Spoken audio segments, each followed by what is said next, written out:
Hi friends, అందరికీ ముందుగా happy friendship day. ఈ అమ్మవారి టెంపుల్ అయితే మాకు ఇంటికి దగ్గరలోనే ఉంటుంది. అయితే ఈరోజు ఆ అమ్మవారికి వడి బియ్యం అయితే వండి అన్నప్రసాదంగా పెడుతున్నారంట.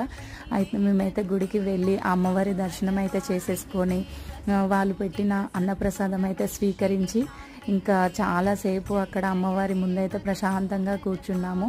ఇంకా ఈరోజు సండే కాబట్టి మా పిల్లలతో కలిసి అయితే వెళ్ళాను నేనైతే గుడికి.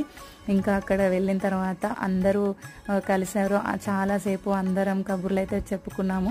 ఈరోజు ఫ్రెండ్షిప్ డే కదా, అసలు ఫ్రెండ్షిప్ అనేది చిన్న పెద్ద తేడా లేకుండా, ధనవంతుడు పేదవాడు అనే తేడా లేకుండా చేసేదే ఫ్రెండ్షిప్ కదా. అన్ని బంధాల్లోకి స్నేహబంధం అనేది చాలా గొప్పది. ఇంకా అక్కడ గుళ్ళో పసుపు కుంకుమలు కూడా ఇచ్చారండి. ఆ పసుపు కుంకుమలు అయితే తీసేసుకొని కాసేపు అక్కడ కూర్చొని అందరం కలిసి ఫొటోస్ అలా దిగేసి వచ్చేసాము. మరొకసారి happy friendship day friends, bye.